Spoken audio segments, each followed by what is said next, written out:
Nah, ya. Jadi yang dimaksud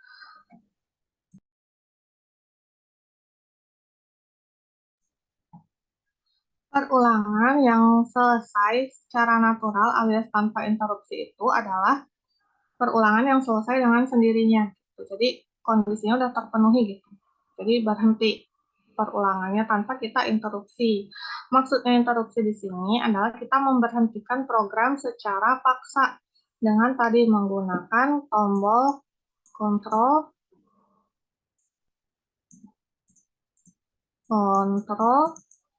plus C ya.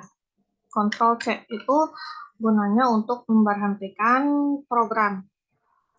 Karena kita program yang dipelajari di kuliah ini mah hanya program sederhana ya, jadi waktu eksekusinya itu paling sepersekian detik itu udah keluar outputnya. Tapi kalau misalnya nanti menggunakan data yang besar atau programnya yang rumit, itu kan membutuhkan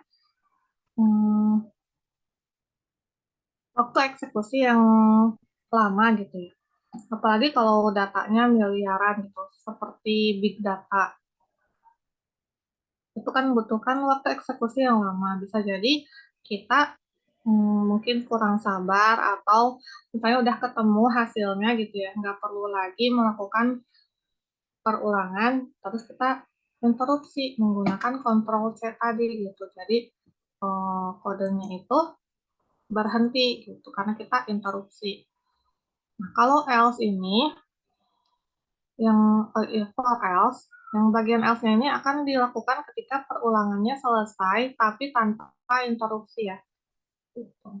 Kalau misalnya suatu saat kita interupsi ya blok else-nya itu tidak akan dilakukan.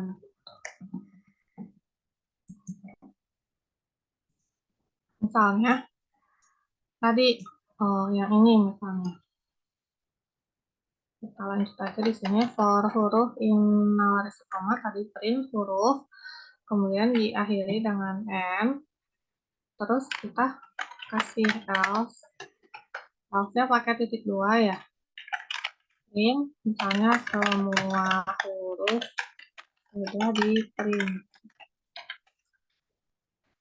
Atau bisa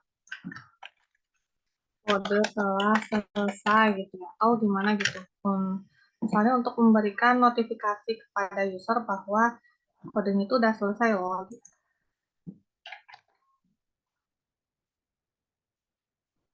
Gini.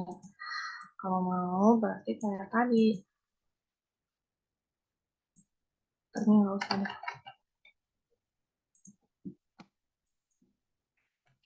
Karena ini tadi pakai n yang print nothing ya. Jadi setelah H nggak ngeprint apa-apa langsung kode telah selesai. Kalau ini kan setelah ngeprint H langsung ngeprint enter ya. Jadi kode telah selesai di bawah.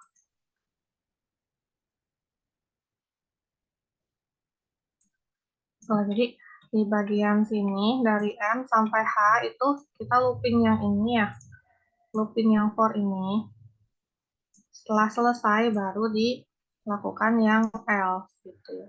Kalau nanti diinterupsi kodenya block else nggak akan dilakukan gitu. Jadi block else ini akan dilakukan kalau perulangan yang di sini sudah selesai secara natural tanpa interupsi gitu. Biasanya dipakai untuk memberikan notifikasi ke user bahwa sudah selesai gitu. Bisa di kode telah selesai atau semua elemen sudah di print atau tergantung kebutuhannya.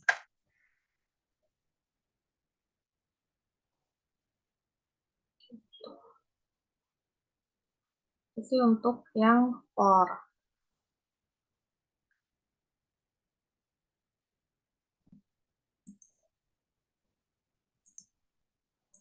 Selain for, tadi kita ada perulangan while ya. Perulangan while pada Python itu adalah proses pengulangan suatu blok kode program selama sebuah kondisi terpenuhi. Jadi selama kondisi itu terpenuhi, dia akan dilakukan berulang-ulang. Jadi perulangan while ini sifatnya indefinite alias tidak pasti atau bahkan tidak terbatas, nggak ada berhentinya gitu. Karena ya tergantung kondisinya tadi. Sebuah blok kode akan dilakukan terus-menerus selama suatu kondisi terpenuhi. Jika kondisinya tidak terpenuhi pada iterasi 10, ya berarti perulangannya berhenti. Tapi kalau misalnya pada iterasi ke 100 masih terpenuhi, ya dia akan terus mengulang gitu ya. Jadi nggak tentu gitu kapan berhenti, tergantung kondisinya. Ini ya sintaksnya while, kondisinya apa, titik 2, blok kodenya jangan lupa indentasinya. While-nya W-H-I-L-E kecil-kecil semua ya. Nah, contoh perulangan while itu seperti ini. While. Misalnya while 1 ditambah 2 sama dengan 3.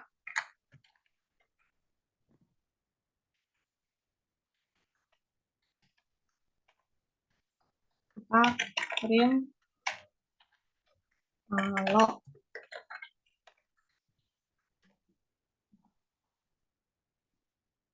kita coba jalankan. Ini dia nggak berhenti-berhenti ya. Kodenya terus ngeprint halo. Kenapa terus-terusan seperti ini? Terus-terusan ngeprint halo. Karena kondisinya akan selalu terpenuhi.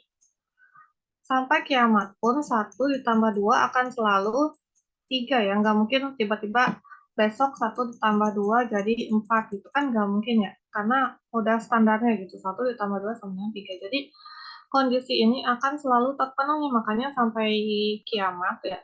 Sampai nanti, pokoknya sampai seterusnya, nggak ada berhentinya ngeprint halo gitu. Tadi cara interupsinya, cara memberhentikan kodenya, kita pencet Ctrl C ya.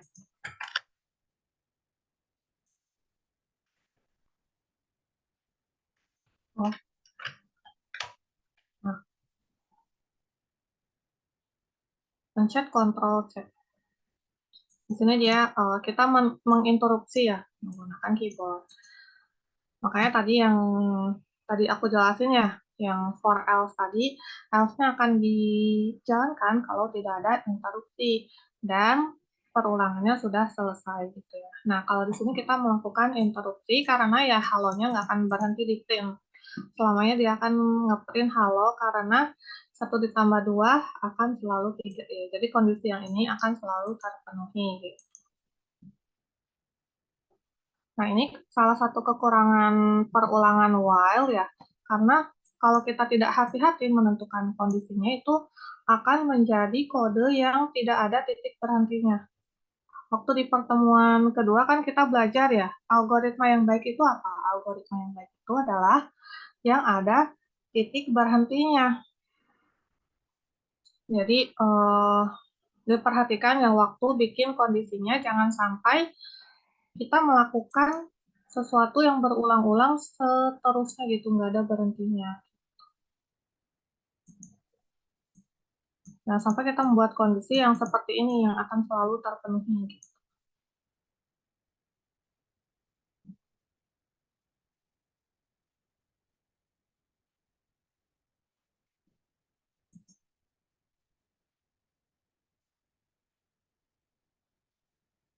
Ini contoh kode yang salah ya. Gimana contoh kode yang benar? Misalnya kita mau ngeprint 1 sampai 5. Kalau tadi kan pakai for, gimana? Pakai for index gitu ya. Index in range 1 sampai 6 gitu ya. Ini index gitu. Index. Ini yang for print hasil form.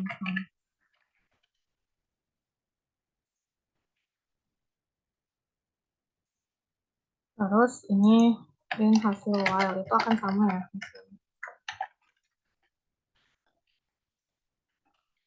Kalau tadi kan pakai indeks, kalau pakai perulangan format kita mau ngeprint 1 sampai 5 tuh pakai range ya. Kalau while, kita mau ngeprint 1 sampai 5 itu kita harus tentukan dulu indeksnya di sini. Misalnya indeksnya dari 1 kan ya. Terus while selama indeksnya kurang dari sama dengan 5, kita akan print indeks. Gitu. Setelah di print, kita tambahkan indeks plus sama dengan 1. Ini tuh sama dengan indeks. Masih ingat kan ya di operator penugasan kemarin? Indeks sama dengan indeks ditambah 1 gini. Ulangan. Nah, hasil for sama while sama ya. Sama, cuma cara penulisan kodenya yang berbeda. Kalau di while, itu kita tentukan dulu indeksnya di awal sebelum masuk ke pelanggan. Terus selama indeksnya kurang dari 5, kita print. Setelah print, kita tambah 1. Tadinya indeksnya sama dengan 1 ya. Terus dicek 1 kurang dari 5 enggak? Iya, maka print 1 gitu ya. Print 1. Terus indeksnya ditambah 1. Jadi berubah indeksnya yang tadinya 1 jadi 2 karena udah ditambah 1 ya. Cek lagi 2 kurang dari sama dengan 5 enggak? Iya, maka print 2. Terus ditambah 1. Jadi berubah yang tadinya 2 jadi 3. Cek lagi 3 kurang dari 5 enggak? Iya, maka print 3. Terus tambah 1 lagi, berubah jadi 4. 4 kurang dari 5 enggak? Kurang dari sama dengan 5 enggak? Iya. Maka print 4. Terus ditambah 1. Jadi 5.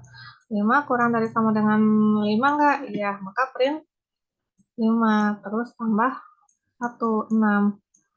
Nah, 6 dicek. 6 kurang dari sama dengan 5 enggak? False kan ya. False. Kalau false, dia tidak melakukan yang ini gitu. Jadi berhenti iterasinya. Jadi selama kondisi yang ini bernilai true, maka yang blok kode ini akan dilakukan. Kalau false, dia tidak akan dilakukan blok kode ini. Gitu ya. Kalau while seperti itu sih konsep.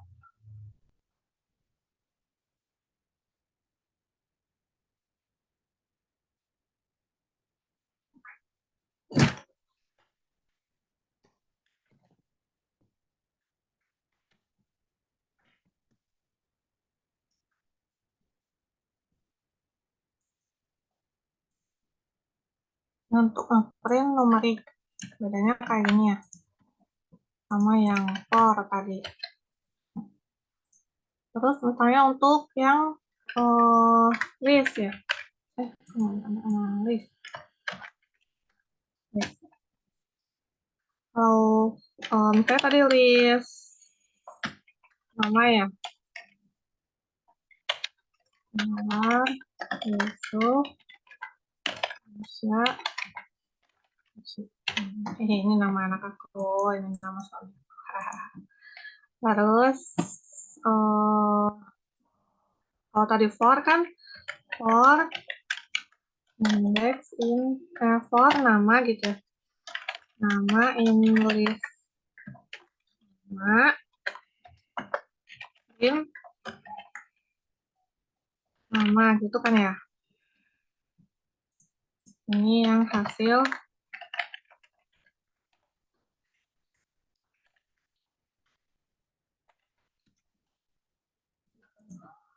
Terus coba kita pakai yang while, melakukan hal yang sama.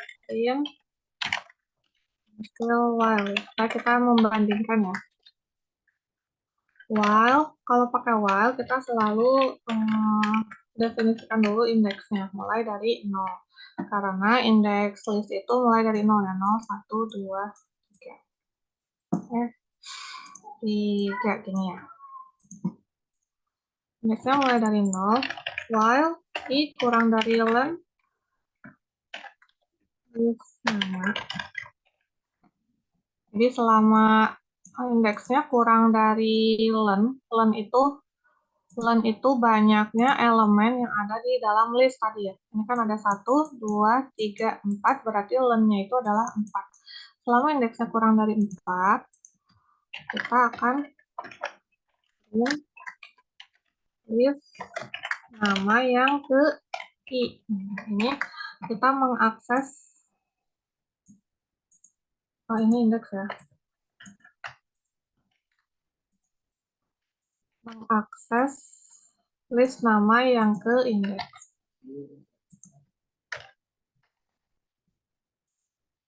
Dan itu indeksnya ditambah deh, indeks ditambah 1. Coba kita jalankan ya. Nah, ini hasilnya. Hasil untuk yang perulangan for sama while itu sama ya. Coba beda tadi cara penulisannya.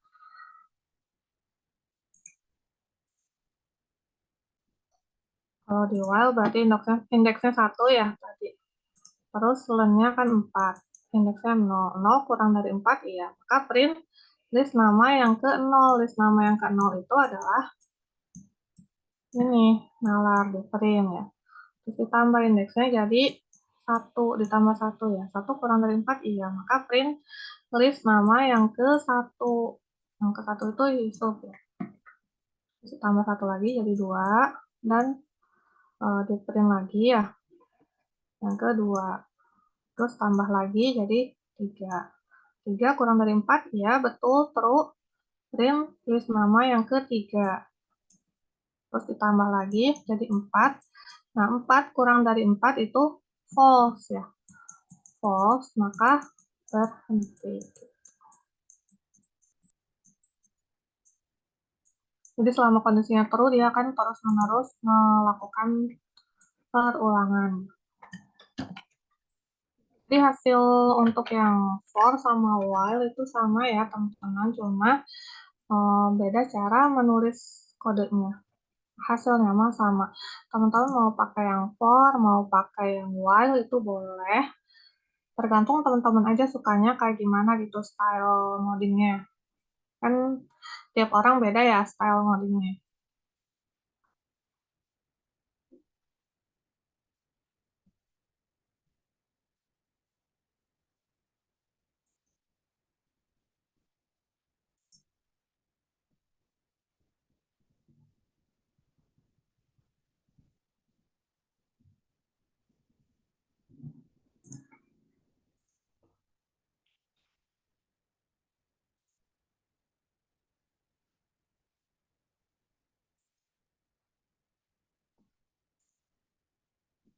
Nah, kapan kita pakai for, kapan kita pakai while, itu sebenarnya tidak ada aturan yang baku ya. Misalnya kasus A harus pakai while, kasus B harus pakai for, itu nggak ada aturan seperti itu.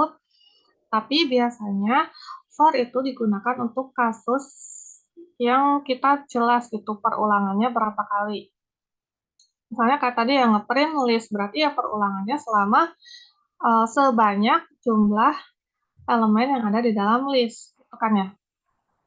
Terus misalnya ngeprint karakter yang ada, huruf yang ada di dalam string, sebuah string gitu ya. Berarti kan perulangannya jelas selama perulangannya sebanyak huruf yang ada di stringnya tadi.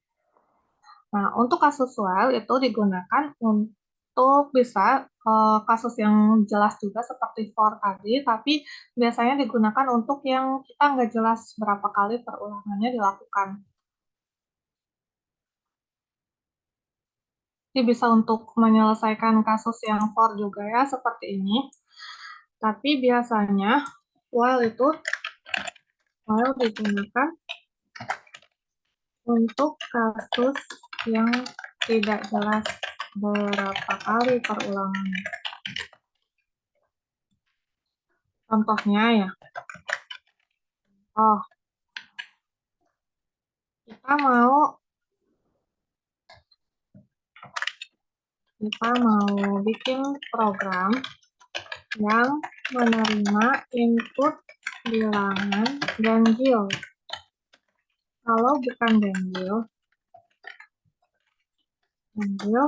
input lagi, gitu ya.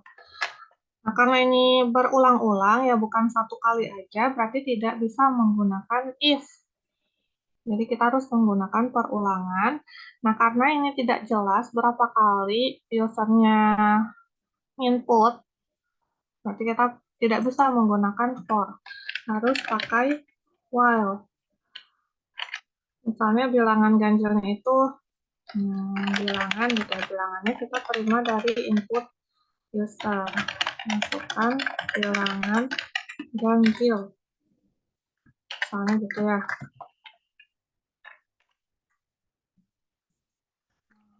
Integer.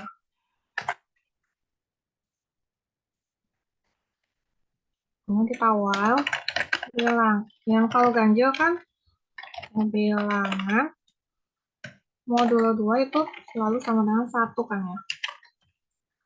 Selama bilangan modulonya bukan 1, berarti bukan ganjil gitu ya.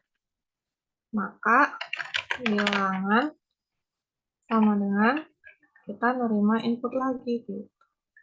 Jadi selama inputnya bukan ganjil, kita minta input lagi. Salah gitu. Input salah. Input salah.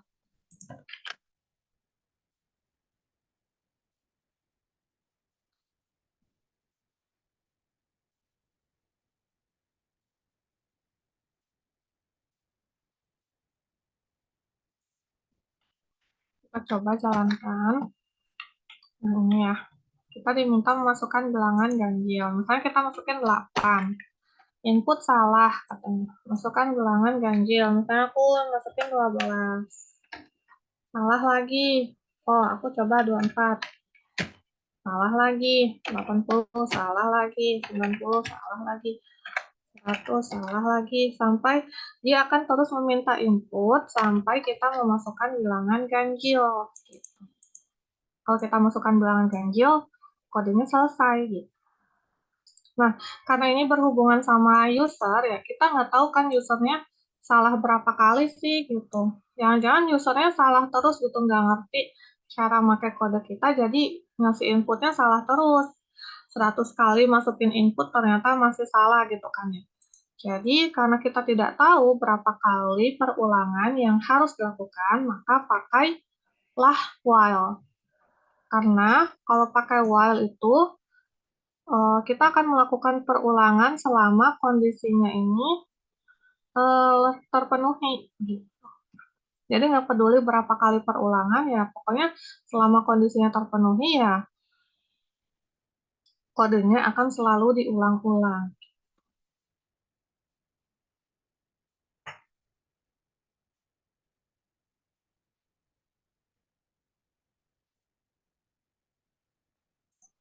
Terus misalnya di sini pengen bilangan inputnya yang lebih dari 50 gitu.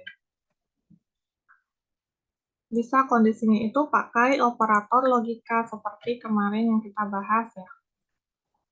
And jadi kita pengennya kalau bukan ganjil atau misalnya bilangannya kurang dari 50, kurang dari sama dengan 50, kita minta input lagi gitu. Jadi selama bilangannya modulo 2 bukan sama dengan 1 alias bukan ganjil, atau misalnya walaupun ganjil tapi kurang dari 50, maka kita minta input lagi. Terus misalnya kalau udah benar kita print benar.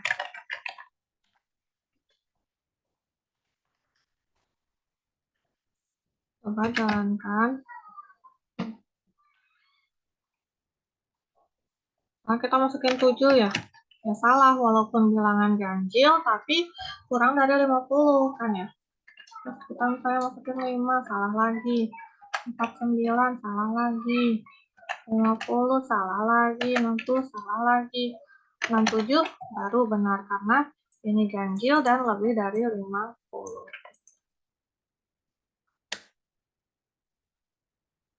Jadi while juga bisa pakai operator logika ya, seperti conditional kemarin.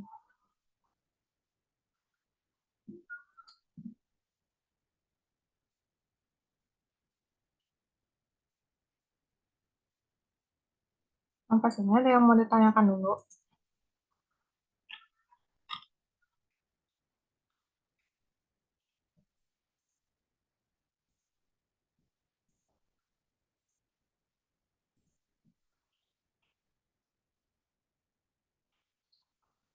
Aku terlalu kecepatan nggak?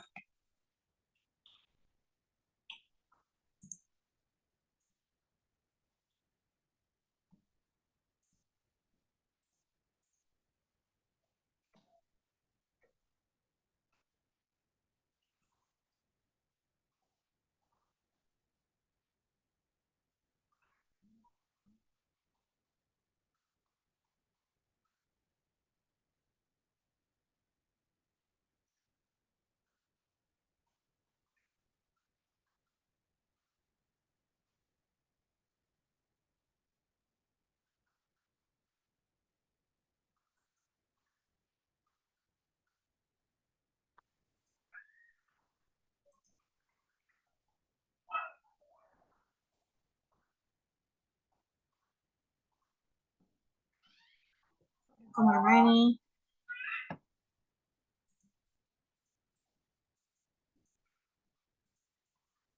Ngantuk ya?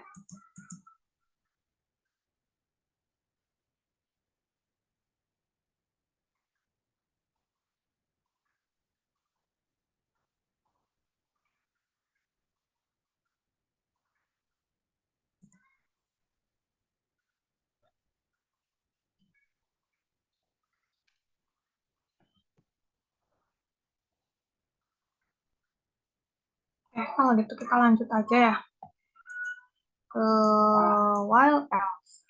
Tadi kan for dan if ada else-nya, for juga ada else-nya ya. While juga ada else-nya, sama seperti for, yang block else ini akan dilakukan kalau while-nya sudah selesai dilakukan tanpa interupsi. Sama seperti for tadi ya. Misalnya,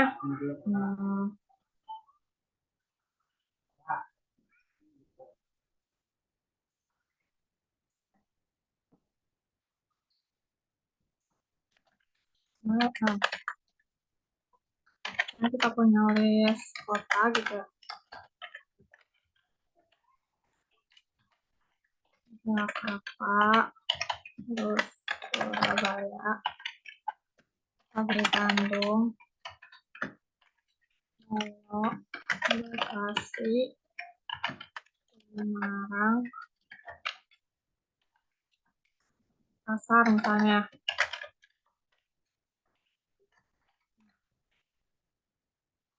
Terus misalnya kita mau mencari kota yang ada di dalam list kota. Kota yang dicari itu kita dapat dari input user. Masukkan kota yang Anda cari. Kenapa di sini tidak pakai integer? Kenapa? Karena yang memang kita mau pakai yang string, bukan yang integer.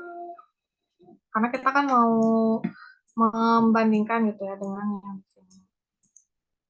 Apakah ada atau enggak. Terus kita pakai indeks 0 atau i aja, i sama dengan 0. While i kurang dari len list kota,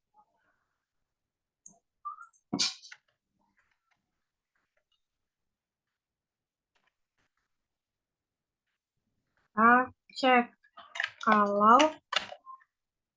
list kota yang ke i lower. Lower itu kita ngubah semua hurufnya menjadi huruf kecil. Supaya gampang gitu ya. Kalau misalnya usernya masukinnya typo gitu ya, Bandung gini, tetap akan sama dengan Bandung yang ini. Jadi diubah ke huruf kecil. Sama dengan kota yang dicari. Dot lower juga diubah ke huruf kecil.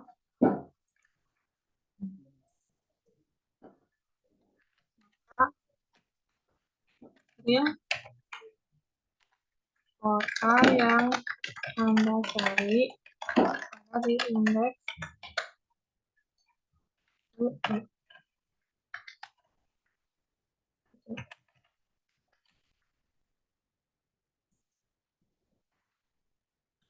udah ketemu ya break, kita keluar gitu ya dari kita selesai gitu, nggak melakukan looping lagi. Kalau enggak, kita coba print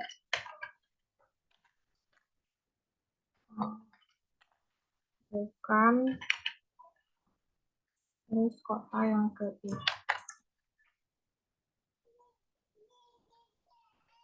Kemudian I-nya ditambah 1.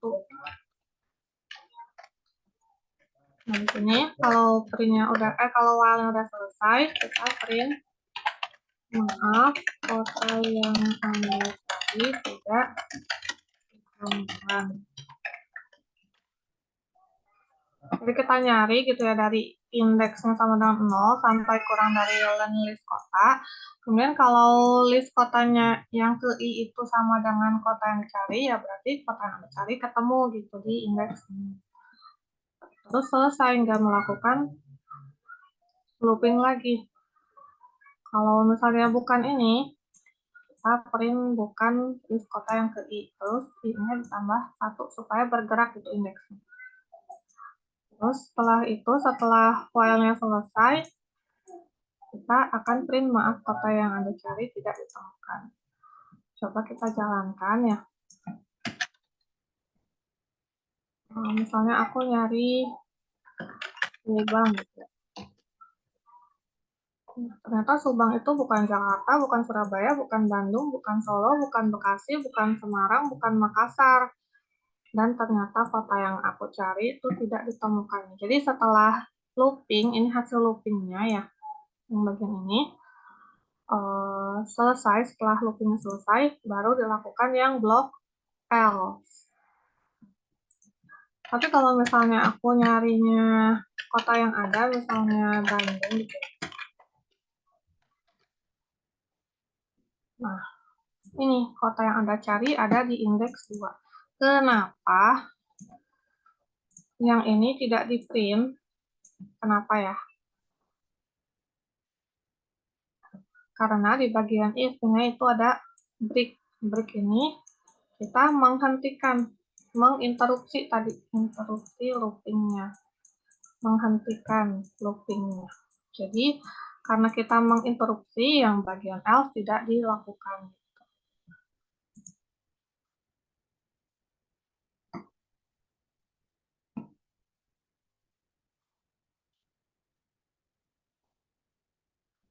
Jadi selain Ctrl C tadi ya, bisa juga pakai perintah break, BREAK.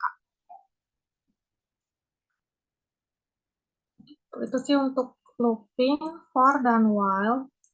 Oh ya, aku kasih contoh satu lagi yang misalnya Semarang. Semarangnya gede semua, itu akan tetap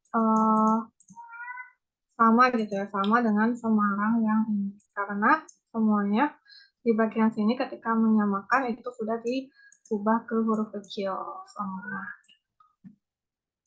Karena akan di Python mas case sensitif ya. Jadi ketika menyamakan diubah ke huruf kecil semua.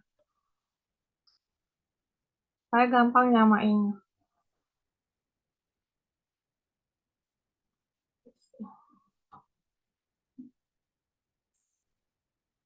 Untuk perulangan yang for dan while, apakah ada yang ditanyakan?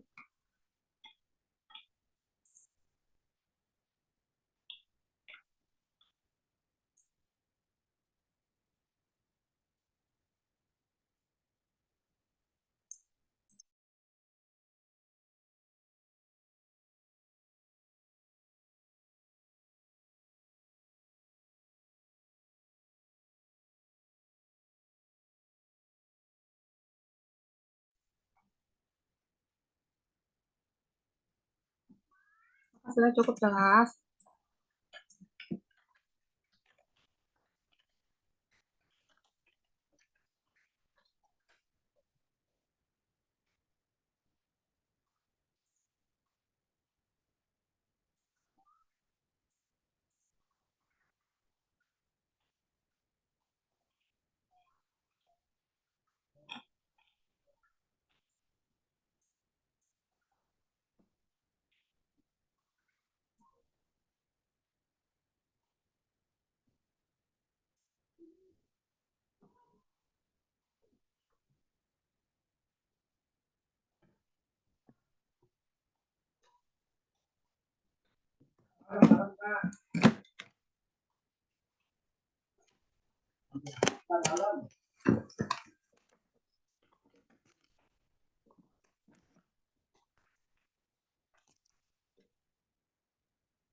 Cas dulu.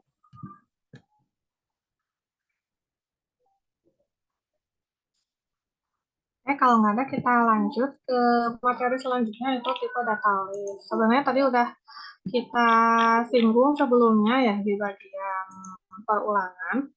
Lalu kita perjelas lagi di bagian ini. List itu adalah struktur data pada Python yang mampu menyimpan lebih dari satu data. Kan biasanya kita satu aja gitu ya, kayak nama sama dengan nalar gitu. Kita menyimpan satu data yaitu nalar ke dalam satu variabel. Nah, kalau list itu kita dalam satu variabel bisa menyimpan lebih dari satu data. Misalnya seperti tadi ya, seperti yang ini. Kita menyimpan Jakarta, Surabaya, sampai Makassar, ada 1, 2, 3, 4, 5, 6, 7 data ke dalam satu variabel. Itu, karena itu, tipe data list ini disebut tipe data koleksi gitu ya, karena bisa menyimpan lebih dari satu data dalam satu variabel. Dalam bahasa pemrograman lain, tipe data list ini dikenal dengan tipe data array. Nah, nilai dalam sebuah list itu disebut item atau elemen atau anggota dari list. Nah, setiap elemen itu mempunyai nomor posisi atau indeks. Indeks pertama itu selalu mulai dari 0. Kemudian 1, 2, 3, dan seterusnya. Jadi, indeksnya itu selalu mulai dari 0 ya, teman-teman. 0, 1, 2, 3, dan seterusnya. Tapi kalau len tadi itu adalah banyaknya elemen atau item yang ada di dalam list. Misalnya kalau ini 1, 2, 3, 4, berarti len-nya itu adalah 4. Len itu length ya, panjang list. Oke, kita pindah ke zoom selanjutnya ya.